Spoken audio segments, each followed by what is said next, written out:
So I was born in Dayton, Ohio, one of three sons, and I'm a twin. I have a twin brother.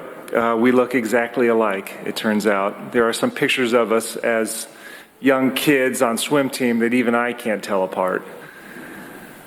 And my brother, about 15 years ago, got married, and his wife was Methodist. Now, this is doable in the church.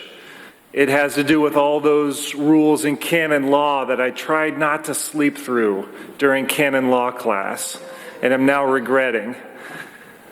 It does work just fine, and for a while there, we didn't know what was going to happen, because really what's good for a couple that is married that are of different denominations like that is either respect both equally, or both people in the married couple should go to one or to the other service, and probably even become that faith. It just works better for the marriage, and the marriage is very important and central to any Christian faith and teaching. I was pretty sure that they were both going to become Methodists because, as my twin brother told me, you know, Greg, it's just the preaching is better. Now, that didn't occur. It's actually, she was confirmed as a Catholic some years ago. But I remember that, and I remembered that this weekend as I was with some trepidation preparing myself to preach about marriage, because this is not something that I'm really all that acquainted with. However, I would like to say a few things about these readings, because while in some ways they are challenging, in some ways they also are a real blessing to us. And so at first I'd like to say something about this teaching and what it is, and then second, something about what it isn't. And third, finally, how we can go about in our lives living out this teaching, which admittedly is challenging, but also a blessing at the same time. So first, the teaching itself, and actually these readings are great for this teaching. If we swing back to Genesis, really, marriage in the Catholic faith, in the Christian faith, is Trinitarian in its basis.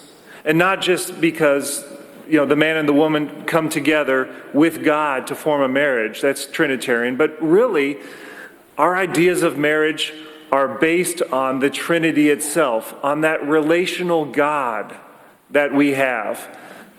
Now, the story or the joke perhaps, in the classes I took was, be most careful about Trinity Sunday. And that particular sermon probably should be no more than 3 minutes itself, because otherwise you get into trouble. And you will start preaching heresy. The Trinity is a difficult concept. I'll kind of leave it to the side, other than to say it has to include a threeness of God, and it has to include a oneness of God. But that threeness is the relational aspect of God. And God, our God, is inherently relational in nature. And it is in the nature of this relational God to love and to desire to share that love with someone. And it's not good enough to have rocks and trees or whatever kind of inanimate, unthinking matter around our God. It had to be us with free will that could love in return. That's all that was good enough. And so the idea of our marriage is it's in rather an imitation of that relational, loving aspect of our God. And so that's the challenge, because who is like God? Absolutely, that is a challenge. To say, oh, your marriage, well, yeah, it's holy, good, but it's also like our God itself. Truly a challenge. Because the idea is And I think that this is the hard part of our reading is it lawful for a husband to divorce his wife? And Jesus is pretty clear about this.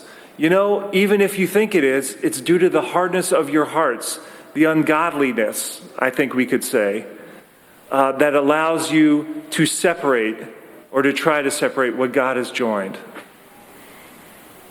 That's the hard part. I think that the blessing in it is to realize that God so desires our love for each other and our love for Him and our happiness that He sets a nearly impossible standard, much like His own standard that He witnesses for us is impossible, but a nearly impossible standard, a godly standard for each marriage. But there is the blessing of God Himself being with that marriage, the man and the woman and God together. And so when Jesus says, it's because of your hardness of your hearts. For this reason, they shall be joined together as one flesh. And what God has joined, no one must separate. I think the reason for that is only shooting for that nearly impossible goal is good enough. It's not good enough to say, well, I'm going to enter into this, and it's kind of transactional. It's kind of like a job. If 5 years from now, my job at Brebeuf High School isn't working out, well, I can go to a different Jesuit high school because there's a bunch of them. And that is true. I could do that. But marriage is not like that. I think the idea with marriage is, and admittedly as someone who's never experienced it firsthand, is no, you have to shoot for the idea of this is for life. And if you bring that idea into the marriage, it's much more likely that it will be for life than if you're into, like I said, using myself as an example, well, let's try this out and see if it works. So I think that's what the teaching is. Now, what is the teaching not? And here, I think we have to realize from the start that the teaching has evolved a little bit from the Old Testament, where we could write out a bill of divorce and dismiss her. It's certainly evolved from that. But it's also evolved a little bit from this idea of divorce is not permitted. Rather, what the church teaches is that divorce, in the minds of the church, well, it kind of doesn't exist. The church teaches that once the sacrament has been performed, it has been performed. And that barring something strange, one party had already been married, for instance, and had lied about being married or something like that, something strange that would be the basis of an annulment, saying that the sacrament never happened. All right, barring something like that, the sacrament has happened and the sacrament stays with you for life. Rather, what the church teaches is it really doesn't understand or acknowledge a civil divorce. Now, my point in bringing this up is what the church doesn't teach is that you have to stay in, well, an untenable or abusive relationship. That the church does not teach. And if the marriage, for some reason, is untenable, and particularly if it is abusive or physically abusive, especially, a separation or even a civil divorce, since the church doesn't recognize it, is absolutely, it's more than fine. I would say it's the moral thing to do. And that's strong words, but that's in keeping with the church teaching, which is, well, divorce really doesn't exist. What the church specifically does not allow, then, is a remarriage. So we have what the church teaches and also what the church doesn't teach. And both are bringing us to, well, God desires what is best for us. And if the best thing is to leave an abusive relationship, that is what God desires. All right. Third, how do you figure your way through this whole tangle? Because as you can probably tell, it's kind of tangled in how I'm trying to explain it anyways. This is also where the church comes in. This is absolutely, definitely a time for pastoral care. And so the third thing I'd like to say is that if there is an instance or some question that you have about marriage, that is what the pastor and the associate and the pastoral team is here for. Not just for a Sunday service, but for those most important parts of your lives. And that is, certainly sacramentally weddings and funerals and baptisms and confirmations and first Eucharist, yes. But also these, and sometimes perhaps most difficult parts of our lives. The church is here for that. And the church as a pastoral aid is here for that. So my brother was married and still is. And I asked him, and this again was about 13 years ago. I asked him about 3 months into his marriage.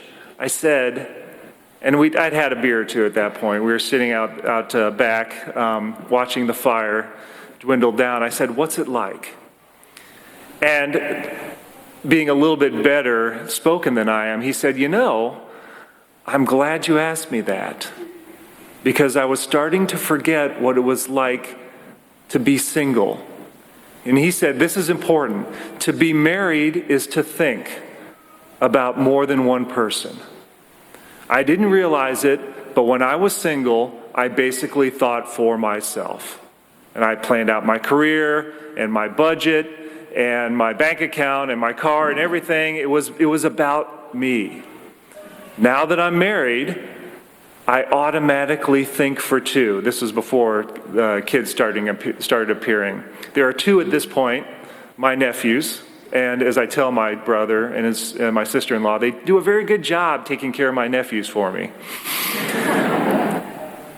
But at that point, when he was just recently married, he said, that's the difference, is that I automatically think for two. Whereas before, I didn't realize I was doing it. I automatically thought for one. I think there's a valuable closing lesson about marriage in there, is that marriage is the kind of God-given institution that makes us automatically think for two.